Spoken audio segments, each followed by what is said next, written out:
All right, I'm speaking with Gary Shea, original member, bass player for Alcatraz. How you doing today, Gary? Great. How you guys doing?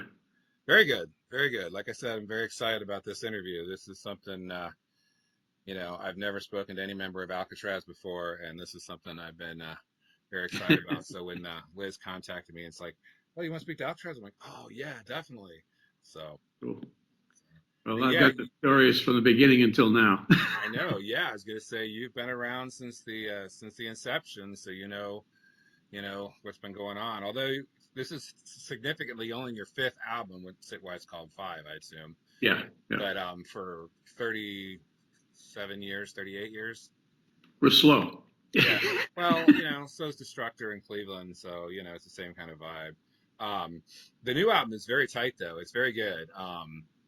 The opening track, Guardian Angel, so good. I don't really know what's going on with the video. It's kind of strange. Well, we're not really making those ourselves, so it's kind of up to somebody else. Okay.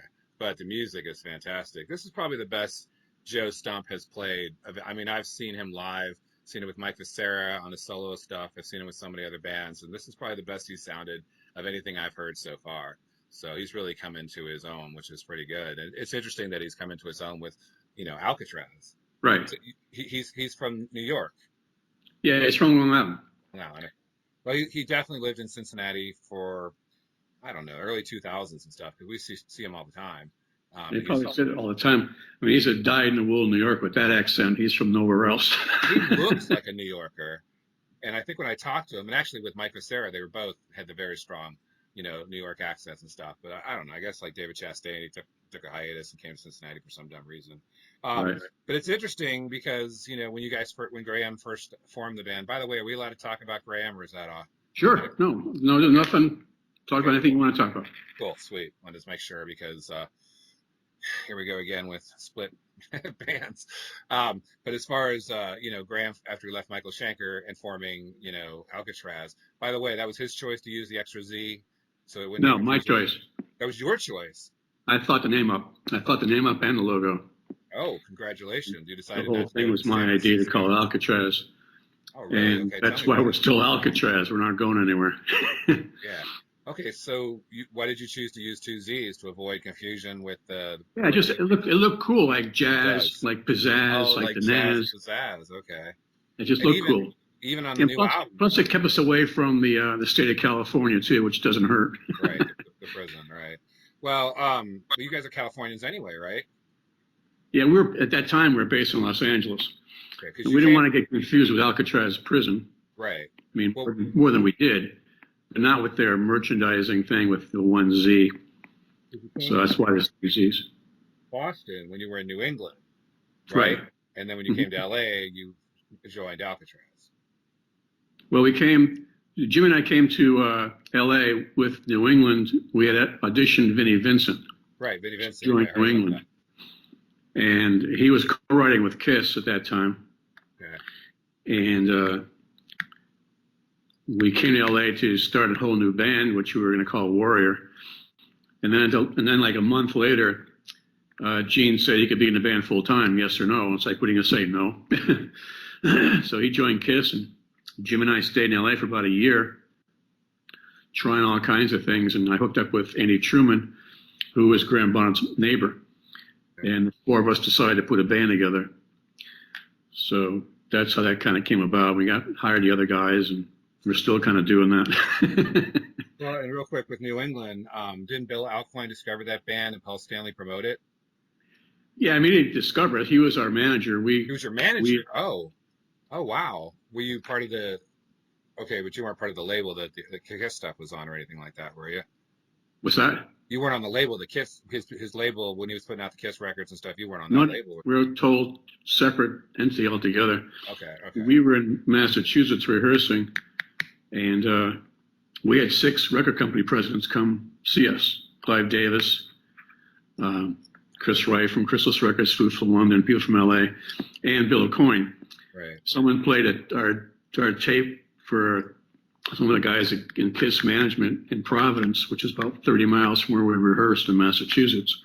And they said, who the hell are these guys? Can we come see them? And we said, yeah, come on down tomorrow. So they came to our rehearsal place. They went, shit, They went back to New York City. Bill Cohen came up a couple weeks later with his guys, and he brought us to New York. And he was one of the 4 guys we wanted to have manage us at the time. You know, and that was it. It was big or nothing. You know, major label, major manager, no fooling around. And he walked through the door and said, great. So Bill became our manager. We were talking to Brian May to produce the band. Really? We had produced our music ourselves anyway. We basically just recorded the whole album over for what we had for demos. We had done 16-track demos in Philadelphia back then. There's 3 sets of them. And there's a New England album now called 1976, and that's the demos of what they heard. And they said, man, if these guys can play live and sound like this on record, these guys got it going on. So we said, come see us. So they came and saw us, and off we went. And Brian was busy. He put our tape in Michael Stone's mailbox. Mike Stone produced, right. Went on to work with Journey in Asia and everything, but Oh, yes. because of our record, they hired him. And we met him a year later at the office in New York City, and he knew all our music, which was great. So we decided to use Michael for engineering, and someone suggested Paul Stanley. We said, that sounds cool. You know, it's one of us. We're all the same age, like the same stuff. So Paul came with us to LA. It was kind of like a coach. Didn't do much musically or really much, just hang out and get good takes and that kind of thing. And it worked out. We got the Dynasty Kiss tour that summer, and off we went. So we played Richfield Coliseum in Cleveland and a bunch of other places. But never a deal with Casablanca or anything No, like that, right? no. That was Angel. That was definitely Angel. Yes, absolutely. Well, now back to Alcatraz. It's interesting, you know, you guys, your very first guitarist was Yngwie Malmsteen right after he left Steeler with Ron Keel. Right. How was it working with him? Actually, Yngwie's a great guy, and he's really funny. He doesn't get credit for being funny. He's been rude to some people over the years, and I gave him a bad reputation. We told him, you know, don't do that. He thought he had to be moody, like Richie Blackmore's moody, you know, and you know, stay in a corner and not talk to anybody and to be a rock star. That's crazy. Don't do that. But he did it. He pushed that button. It's like, well, you know. But I think he was a good guy, and we had a great time. I mean, we were all, you know, going for it. We did the whole record. The first album was done in about less than 2 months from beginning to done, where we met each other and just rehearsed, wrote the songs, and put it on tape. And we moved really quickly. It was great. Everything was going great, you know, for a while. That's awesome. And then my introduction to the band, because I'm slightly younger, was God Bless Video in 1985. And I was just like, I recognized Graham Bonnet right away from Rainbow. But then I was like, wait a minute, what is with this kind of commercial pop song? But then I love it. It's still one of my favorite Alcatraz songs of all time. Right. But I just rewatched the video this morning. I'm like, wow, talk about the 80s. Which I guess is what the song's about anyway, was how ridiculous the videos were becoming at that time. So, right. You know, it was a takeoff on the romantic bands in England at the time, you know, get a good-looking guy and put a guitar in his hand, put him on TV, be a star. And Graham was sort of negative about that. And we're doing that song right now, and I'm sure we're going to do God Bless Video. Oh, I hope you do. I think Doogie White would do a great version of that. Yeah, so that'd be kind of fun. I would think you'd have to do that. I think that's definitely a standard. I think that's just like that with like Hiroshima Mon Amour. I think that's something you kind of have to play. It's got Island in the Sun. We're doing that. Jet to Jet. I was just going to say Island in the Sun, General Hospital. You know, there's certain ones you kind of just have to play. They're just staples. Now, I'm not really familiar with Danny Johnson, and I've kind of revisited Dangerous Games, and that album was very commercial too. But I guess he worked with some, you know. It got sticky at that point. It was the mid '80s. Everybody was confused what was going on. Steve got an offer again to join David Lee Roth. Yeah, I know. He jumped ship to David Lee Roth, and what a great lineup for David Lee Roth. What are you going to say? You're going to say no? I mean, go ahead. You know, go to our blessings. Yeah, exactly. Yeah. So we lost Vinny to Kiss. We lost Steve to David Lee Roth. I guess we weren't doing too bad, me and Jimmy. yeah. You guys were with chopped liver. So we got Danny Johnson out of Rick Derringer's band. Right. Through Ronnie Dio's company. Ronnie Dio, Vinny Appice played with Danny in a band called Axis a long time ago in New York. Oh, okay. And they recommended Danny. We thought we'd go a little more bluesy, a little different, maybe get away from the shred thing a little bit, see what happened, and it didn't go so well. Yeah. Yeah, Dangerous Gabe doesn't really. Commercial, and we had no manager at that. We had actually Wendy Dio for a manager. Oh, okay. Wendy Dio was your manager, though. That's cool. But you know, Graham didn't like anything, and it just got into a stalemate. We did a tour, and it was agony, and the band kind of just fizzled at that point. We've been together for about, I guess, 4 years at that point.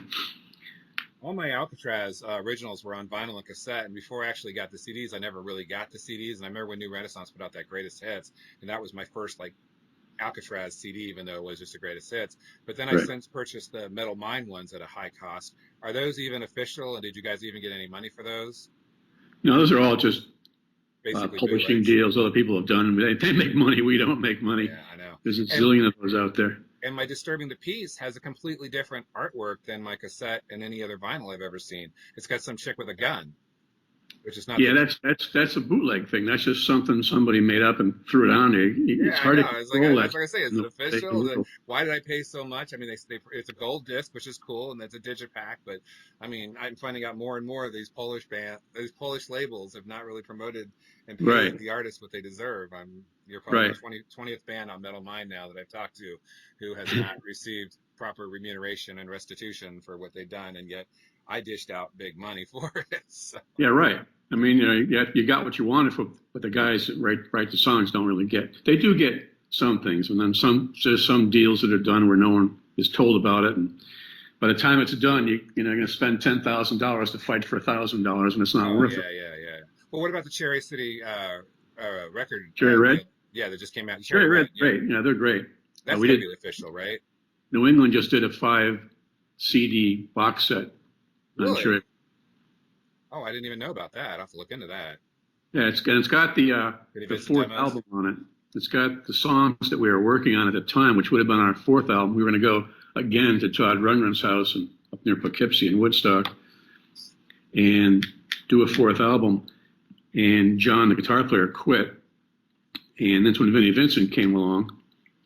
And so it's a chance to see where the band was at that point for a fourth record, where the direction of the band. The band was really tight, and we were, again, working really fast, and the four of us are all on the same page. And it's been great. We've been playing shows the last 10 years or so around the Northeast and L.A. Can't really get anyplace else. It's so expensive.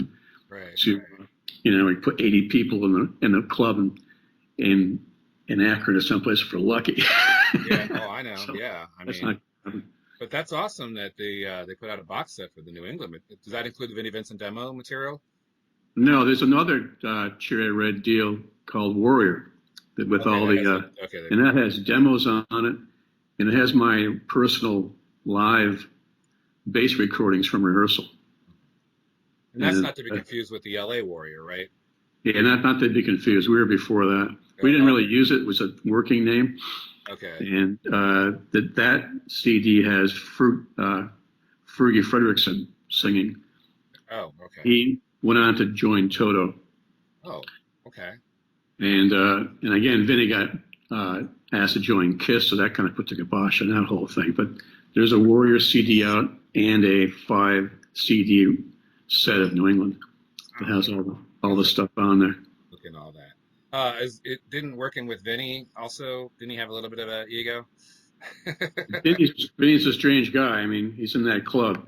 There are some people that just, they just can't finish things. You wake up tomorrow and everything's different again. You work on a song all day today, it's perfect, great. Next morning, it's scrap. Do it all over again. He's a perfectionist. You do that 4 or 5 times, and in a week, it's like, what are you doing? So Vinny's that kind of guy. Yeah. And we joined Kiss. He didn't have much power to not do that. They were in charge of when things are going to be finished and when they're not going to be finished. Right. But he drove everybody nuts, and he got kicked out of the band for being crazy. Just bothering people. He'd call it literally 20, 30 times a day, calling Gene, calling Bill Coyne. What about this? What about that? What about this? What about that? What about this? What about that? Stop.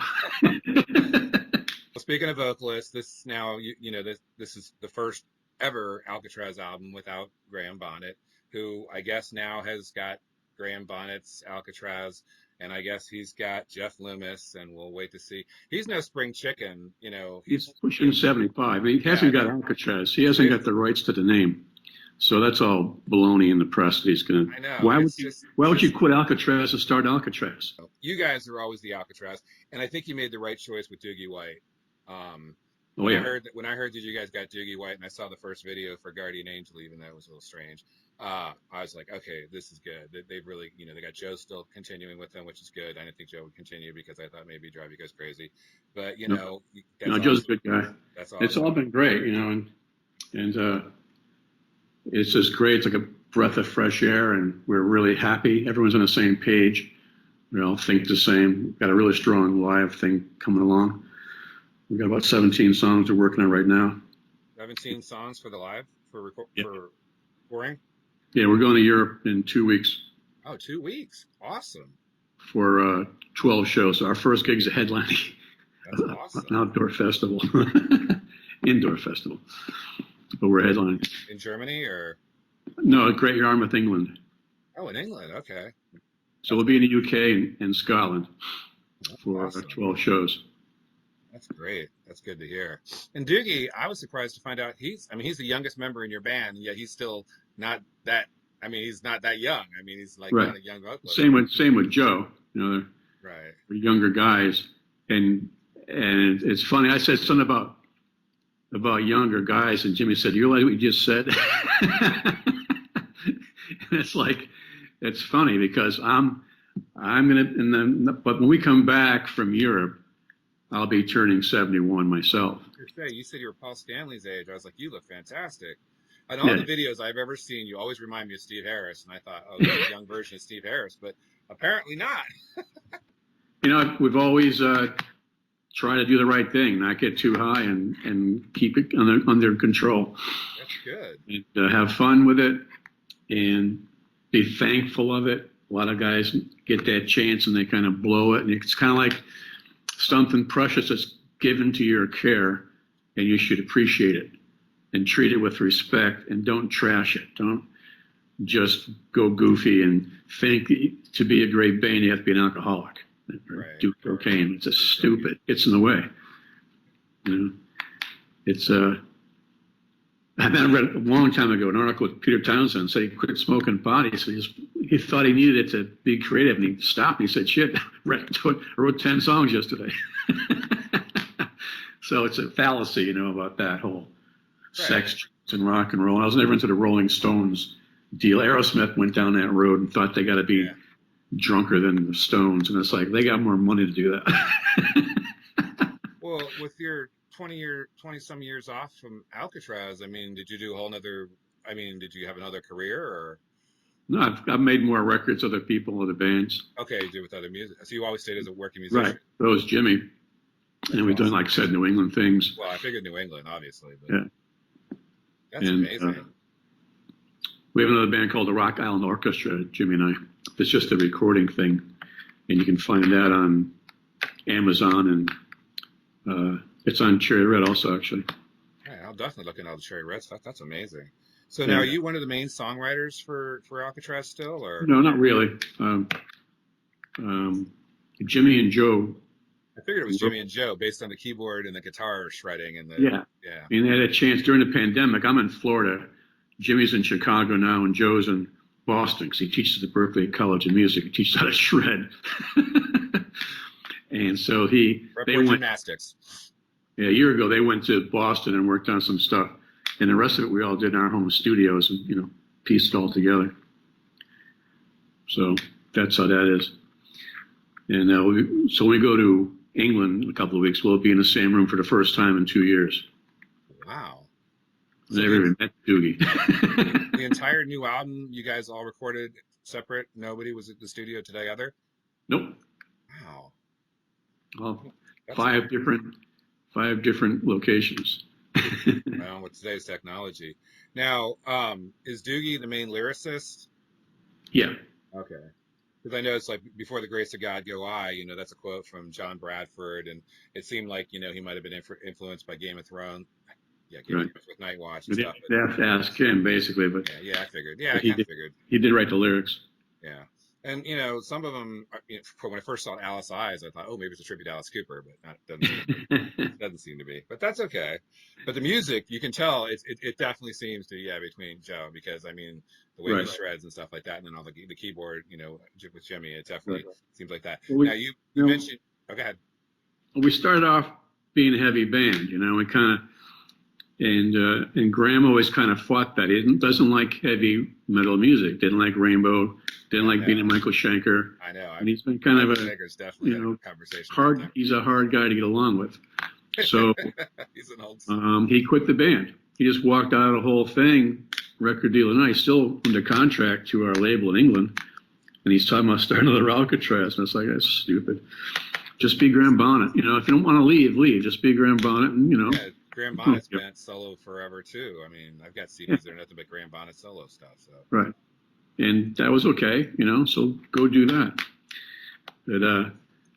But now we have Doogie. It's just unified and strengthened and fortified, and we're just itching to play live. Nail. There's no moaning about. There's no more drama. There's a lot of drama without going into details. Was Doogie your guys' first choice for vocalist, or did you consider other artists like Bjorn Land? Or Doogie.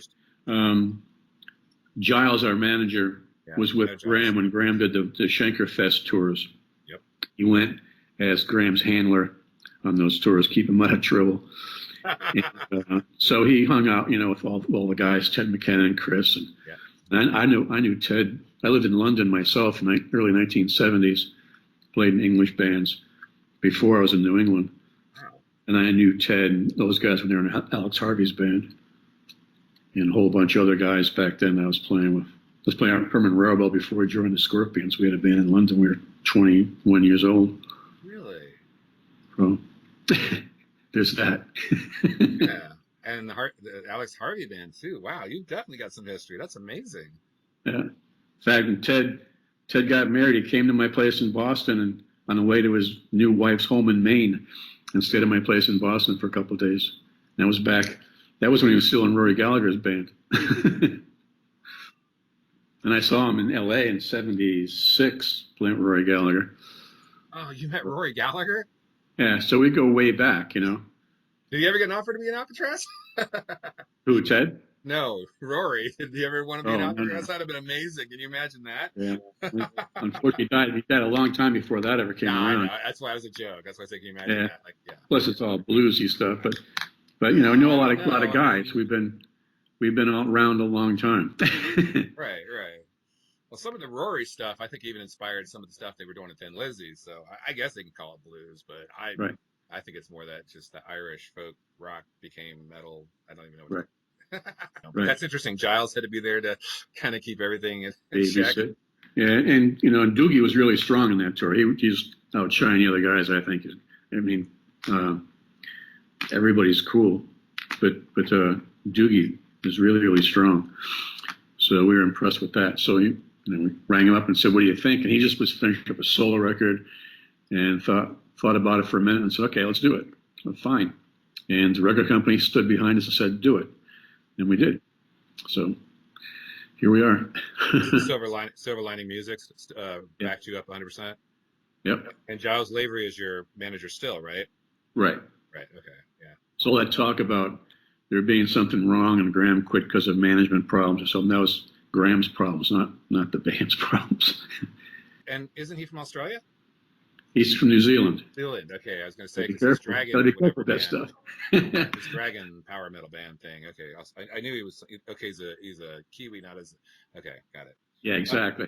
Okay. Well, that's just from my own personal. Now, you were talking about you created the Alcatraz logo.